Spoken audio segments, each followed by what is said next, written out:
chosen to worship with us today.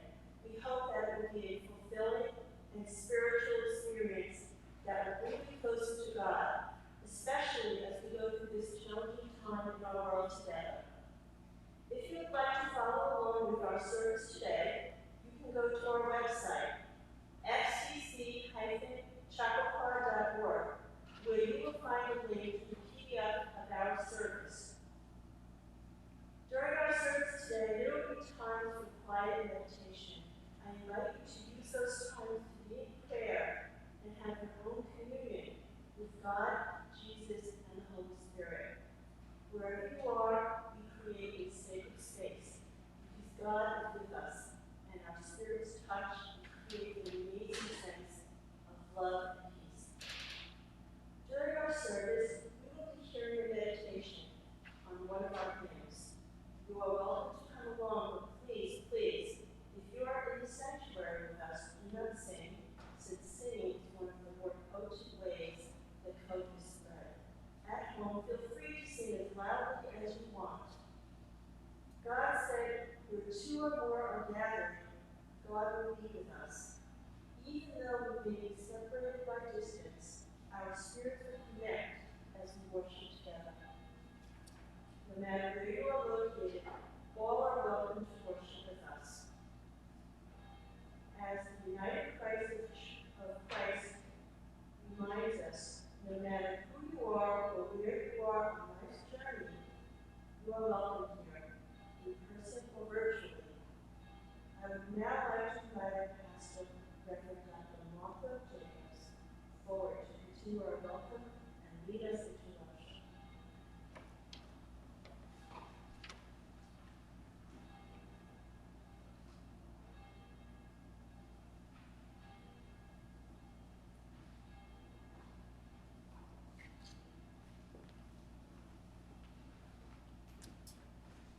Thank you so much, Wendy. Good morning, friends. We are so grateful to have all of you here with us today, both in the sanctuary and those who are joining us virtually. We're so grateful to our Minister of Music, Keith Robillard, and our Director of Christian Education, Jonathan Rydell, who are here with us today. And Keith and myself have been working on changing our system of recording. So today we are using our new recording system. And hopefully you will find it to bring you an even better worship experience here with us. So I'd like us to take a deep breath, take a few moments to center ourselves for worship, and then we'll begin with our call to worship.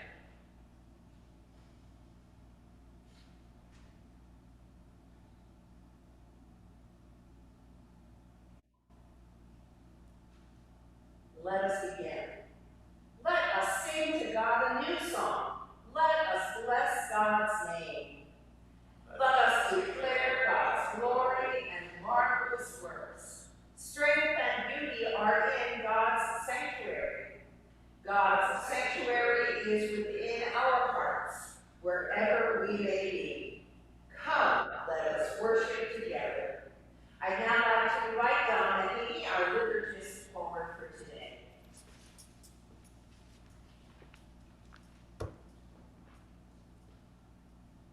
Please join me in our unison invocation and Lord's Prayer.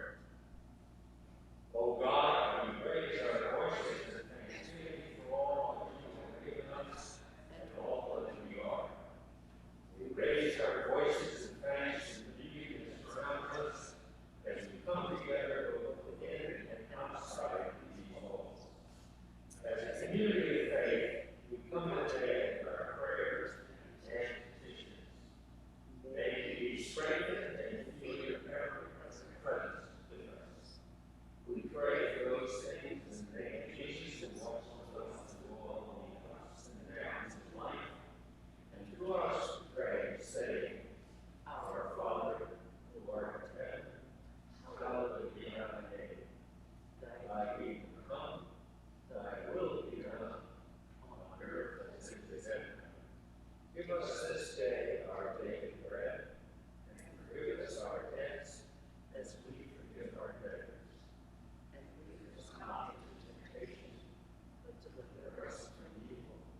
religions all over the world and throughout time, it has often been said that human beings like us cannot see God or gods or angels or spirits.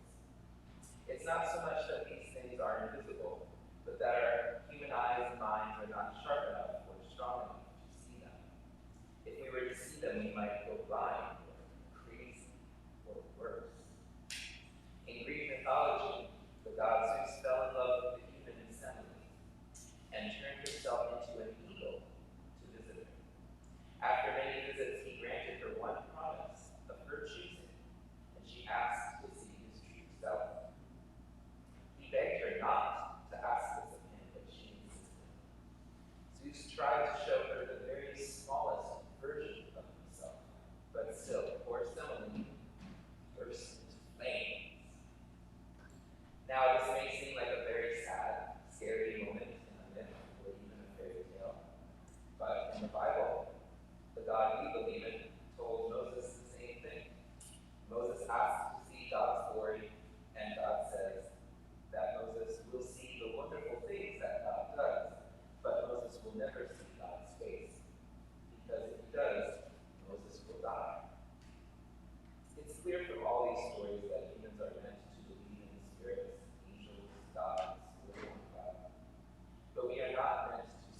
warmth of the sun, the dew in the grass on our bare feet, the laughter we share among friends, and the hugs and kisses we share among family.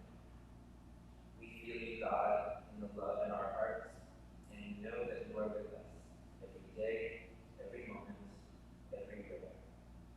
Thank you, God, for this amazing life. We love you.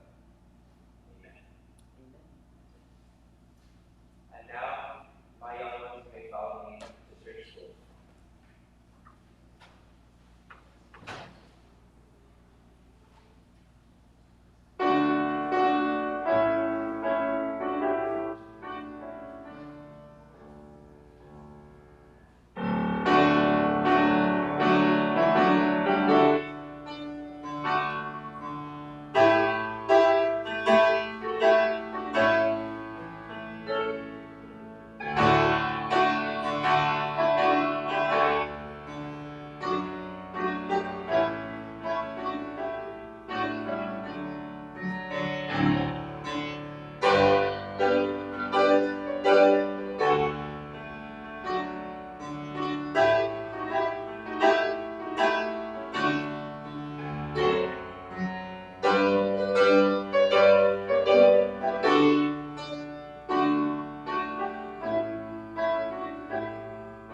everybody, please.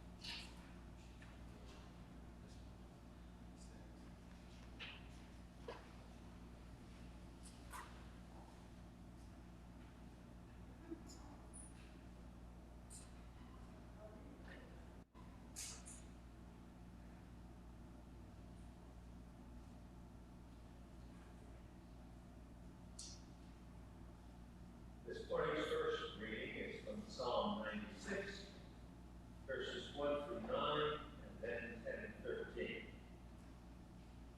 Oh, sing to God a new song, sing to God all the earth. Sing to the God, bless God's name. Tell of God's salvation from day to day. Declare God's glory among the nations, God's marvelous works among all the peoples. For great is God and greatly to be praised. God is to be revered above all gods. For all the gods of the peoples are idols, but gods made the heavens. Honor and majesty are before God. Strength and beauty are in God's sanctuary. Ascribe to God, O families of the peoples. Ascribe to God glory and strength. Ascribe to God the glory due God's name. Bring an offering and come into God's courts. Worship God in the holy splendor. Tremble before God, all the earth.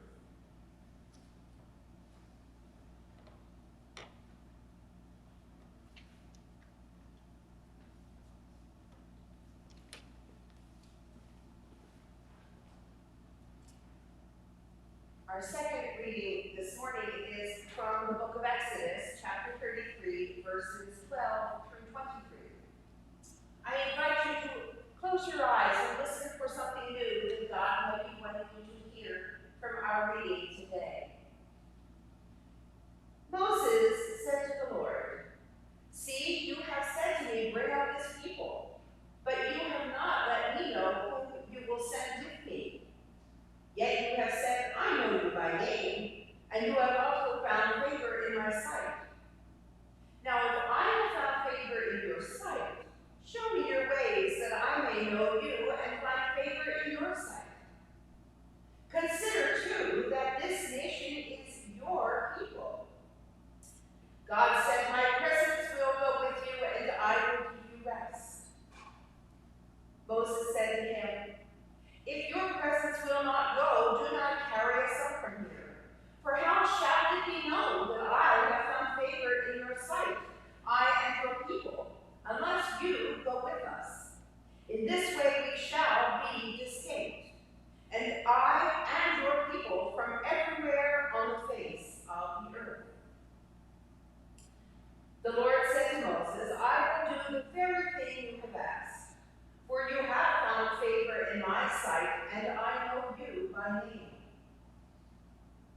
Moses said, "Show me your glory, I pray." God said, "I will make all my goodness pass before you, and will proclaim before you the name of the Lord. And I will be gracious to whom I will be gracious, and I will show mercy on whom I will show mercy." But, God said, "You cannot see my face, for no one shall see me and live." God continued, "See, there is a place by me where you shall stand on the rock. And while my glory passes by, I will put you in a cleft of the rock, and I will cover you with my hand until I have passed by.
want to see God.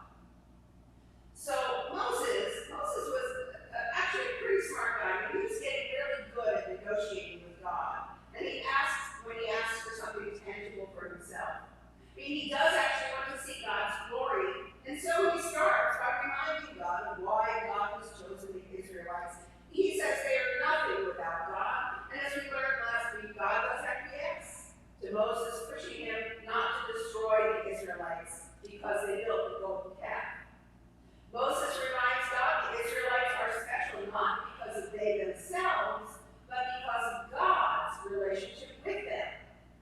And then after flattering God, he makes his own bold request of God. He wants to see God's glory. He wants to know for himself what God looks like. Now, all the people who want to see God's glory, Moses seems the most unlikely, since he already has an amazing relationship with God. And yet he has a deep, deep need, just like we do, to see God's glory. God replies that Moses cannot see God's face. Now, isn't that interesting? Moses wants to see God's glory, and God turns that around and says he cannot see his face. So that puzzled me. Moses didn't ask to see God's face. Moses asked to see God's glory.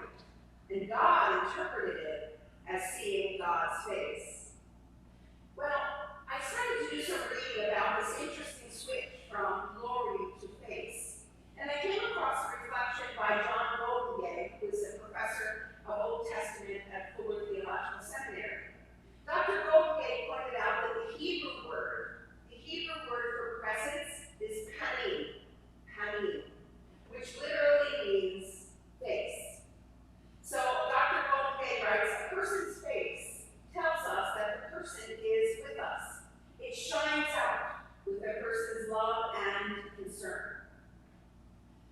Now, I'm really fascinated by God being willing to allow Moses to see God's back, but not see God's face. Now, since we're made in the image of God, I found myself wondering what it is about our presence, what it is about our panim, our face, that is so important that God felt Moses could not see God's face and survive. Now, the human face is actually it's a kind of an amazing set of muscles and skin, but the emotion that our faces show makes a huge difference as to whether or not people understand us and hear us, whether we're angry or sad or frustrated or happy. Our spirit comes through our faces, and our expressions and how we interact with people is better when we can see each other face to face. There's also something else about our faces, our eyes. I know there are poets who have said that our eyes are the window to our soul. Our eyes are very expressive, and they help to define who we are as individuals. There is something about our eyes, when combined with the rest of our face, that shows our personality and who we really are. When our nephew was about 4, his grandfather died, and we went to the funeral home for the visitation. There was an open coffin, and when he saw his grandfather, he said, "That's not him. That's not my granddad." And he said it in a very matter-of-fact way. What this child didn't see was what made his grandfather who he was. His spirit, his soul, his eyes, and his facial expressions, his panim, his presence was just not there. I think that's one of the issues about wearing masks. In these past 7 months, I've observed that there are more misunderstandings between people, or at least it seems that way. It reminded me that when I was in training to be a chaplain many years ago, I learned about the importance of facial expressions and wearing masks. When I would go into the room with a patient who was in isolation, I had to wear a mask. It was the, I think, N97 that's been talked about a lot in terms of hospitals. When I would go into the room with a patient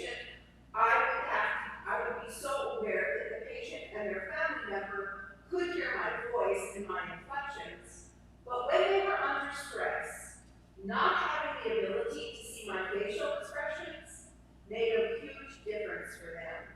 They couldn't see what I was expressing. They could hear it, but they couldn't see it.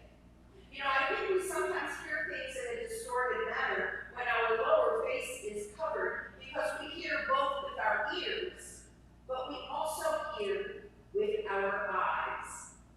So I learned the importance of actually using my eyes, kind of more in a gesturing way. I mean, initially it felt like I was like maybe a clown because I was like being so expressive with my eyes. It felt like I was so over the top of that.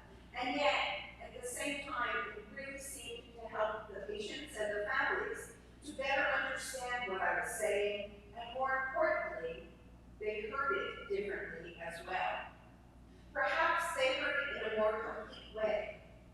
So I think that one of the issues for us now is that we can't always tell how the other person is feeling or even what they are thinking because we are all wearing masks.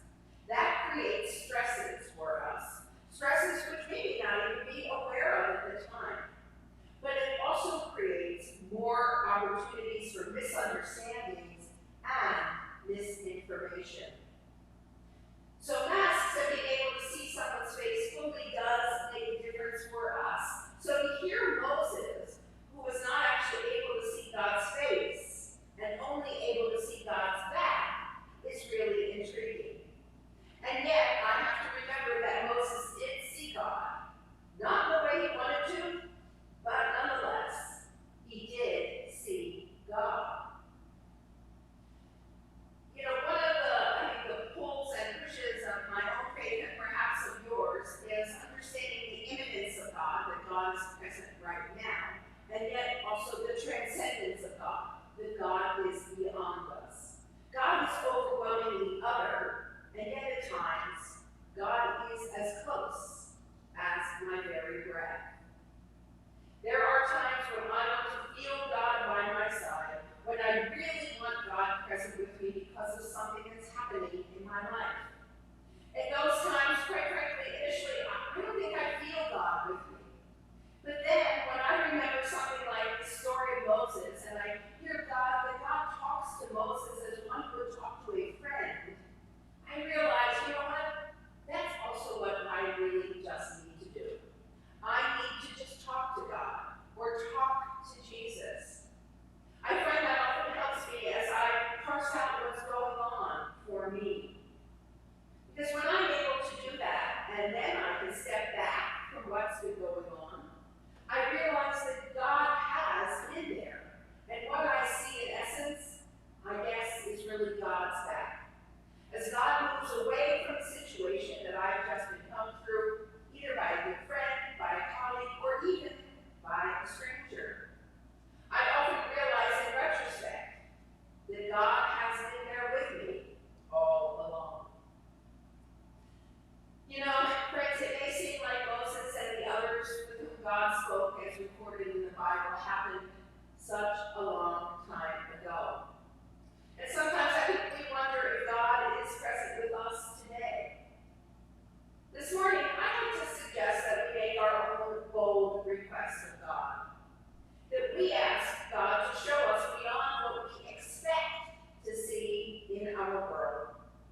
In our skeptical scientific world, where computers can give voice to those who can't speak, where we're able to transplant organs from one person's body to another, where we are able to listen to beautiful music that takes us to another place, when we're able to look at paintings that transcend our own understanding of life and love. Well, you know what? We may need to open our hearts in a different and a new and a different way to see God at work in our lives and also in our world. I wonder, can we look and see God's presence as we go about our lives and experience the love and acceptance of another human being? I don't know, can we look and see God's presence as we go about our lives and experience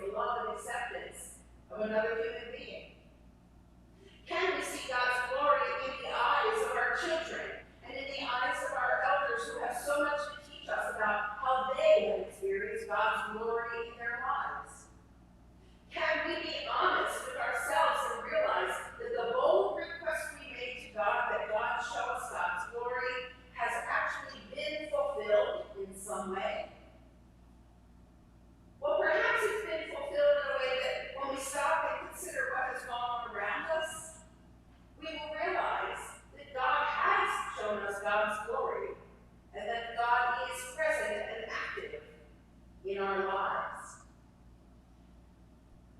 You know, these days we really miss the presence, the panim of those we love. It is so palpable after 7 months that we miss the people and the presence of those we love. We worry about those who need support and help. We worry that grandparents and grandchildren cannot see each other, and that close friends and other family members have to remain 6 feet away from us. The love and concern that radiates from our faces needs to be expressed in other ways. Just as we have needed to find new ways to be present with those we love who are far away from us because of this virus, so too, perhaps we need to find a new way to be present with God. These days, we too, like the Israelites and Moses, we need something tangible. Boy, do we need something tangible, something to represent God. These days, we too need to hold on to something so that we don't feel alone and forgotten in our wilderness. Like Moses, I believe that we can demand from God that God listen to our bold requests, that God make God's self known to us. My friends, even though we may not see God's face, we will see God's presence as God finishes the tasks needed to help us get through the next days, the next weeks, and the next months. God showed God's gracious compassion by allowing Moses to see God's back.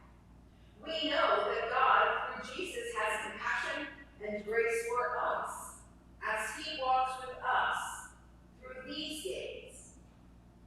My dearest ones, may we be open anew to experience God's gracious compassion by finding ways to be compassionate and gracious to others, both those we know and those we don't know. Let us do whatever we can to help others know that they have not been forgotten in the wilderness of our world today. Amen.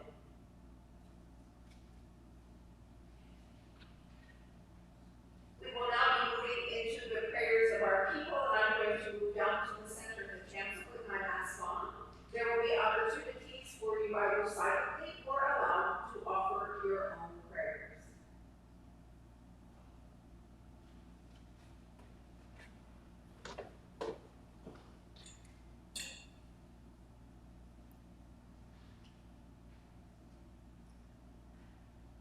My dearest ones, please be in prayer with me.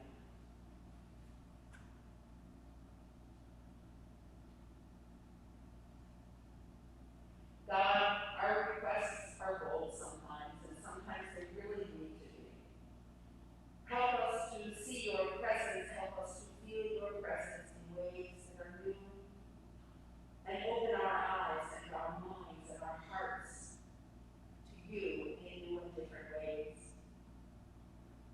Oh God, help us to be open to your love, to your light, to your presence, and help us to reach out to others who also need to know that you have not forgotten us, that you are not up on that mountain somewhere, but you are walking with us each and every day. God, we come before you today with our prayers of concern and our prayers of joy and thanksgiving. Some, God, will be spoken and some will be unspoken, but nonetheless, dear God, we know that you hear them. This morning, God, within our own community, we pray for Don and William, for Ellen and Jack, for Mona and Austin, for Mia and Mary, David and Taryn, Vivian's mother-in-law, Bernadette's mother and Bernadette, Isabel, Gabriel, Delia, and Priscilla's son. And God, for the wider world, we pray for all who are affected as a result of this virus. And we pray that those who are in power who also contracted this virus may also have a Damascus Road experience, where their eyes and hearts will be open to a new and better understanding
or love with our own prayers. Gracious God, oh, please release us from the captivity of this awful pandemic and take all people's hearts who are filled with hate or fear or deceit and replace them with your great spirit of love and joy and peace and patience. And we give thanks for this beautiful, beautiful day with your sign in all the colors that confront us and surround us.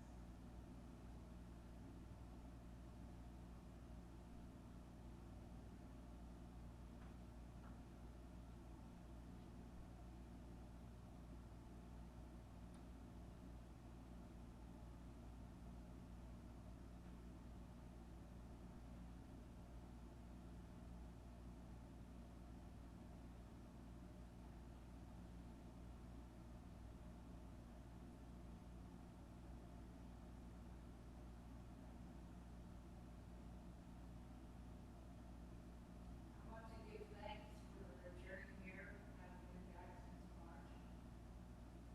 Miss the Pompeo, or miss the hugs, wish you good wishes, miss the good wishes.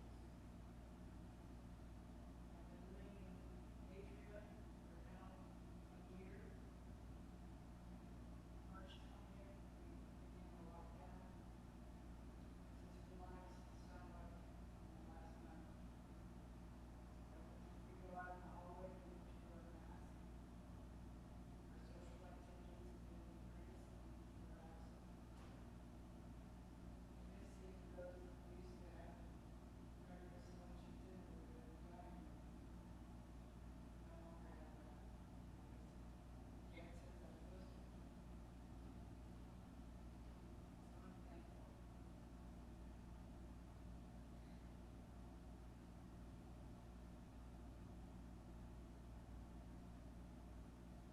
God, you hear our prayers, both those that are spoken and those that are unspoken. There are no secrets from you. Our prayers are our own. We offer them in the strong name of Jesus, who does remind us of your presence with us. Your coming. Amen.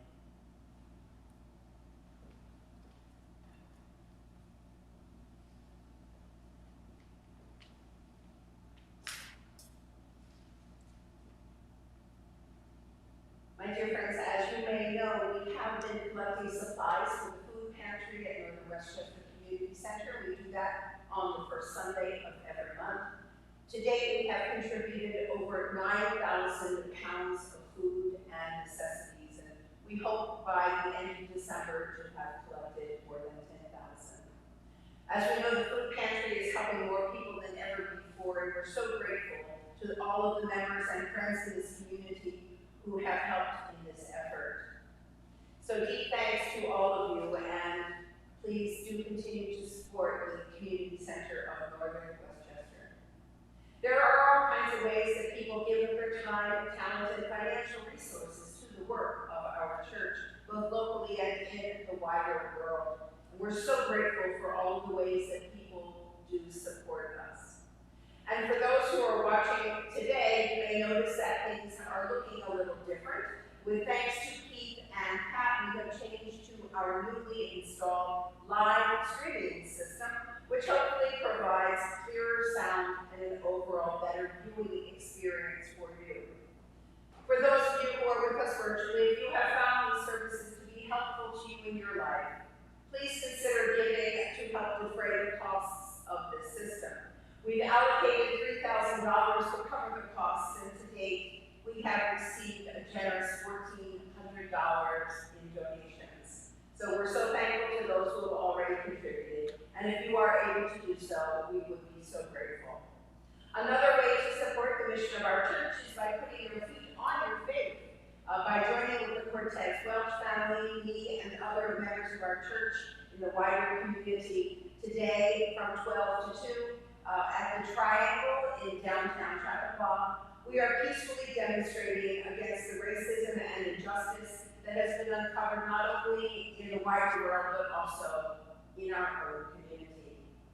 We recognize that the financial picture has shifted for everyone during this extraordinary time. So if you're able to give, we greatly appreciate your support for the work of our church. You can go to our website, fcc-chappaqua.org, and make a donation via PayPal, or you could also mail a check into the church. Please know that no amount is too small. No amount is too small. We are so grateful for whatever you might be able to give. So you know what, we all have so much for which to be thankful and grateful, and so as we listen to our offertory piece, please do consider not only what you might be able to give to us, but please do consider all of the things for which you have to be thankful and grateful.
Thank you, Keith. That was really beautiful.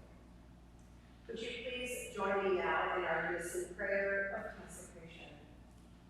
Loving God, we offer our heartfelt thanks for all that we have received. We seek now to bless others as you have blessed us. Please offer your guidance and grace as we continue our work and find new ways to help those in need. In doing so, may we all find our spirits renewed. Life-giving God, accept our service, our gifts, and our gratitude. In Jesus' name we pray. Amen. My dear friends, even though Jonathan was here with us this morning, he is also posting a message for our children, youth, and young at heart on our Facebook page. I'm so thankful to God for Jonathan's ongoing ministry, and we invite you to watch him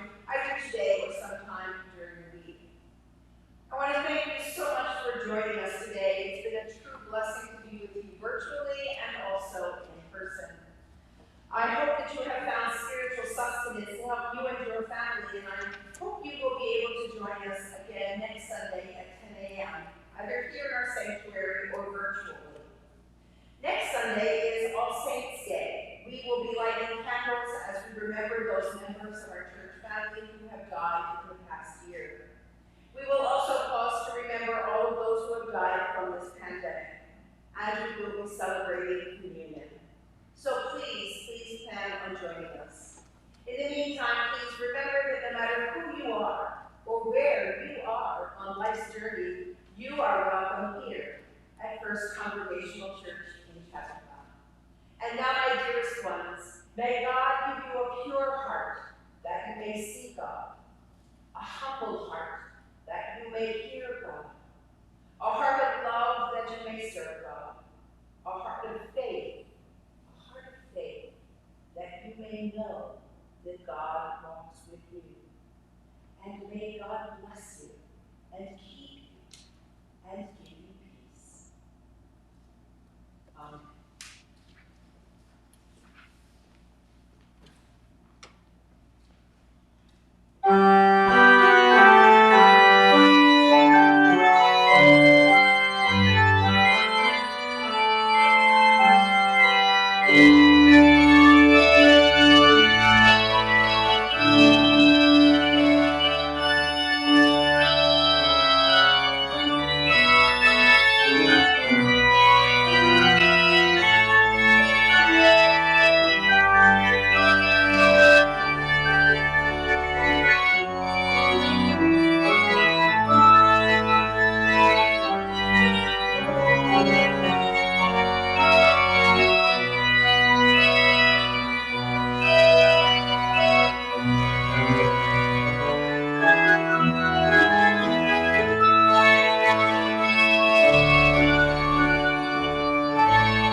Wait, before you leave, I need to give you instructions for leaving, please. We'd like to ask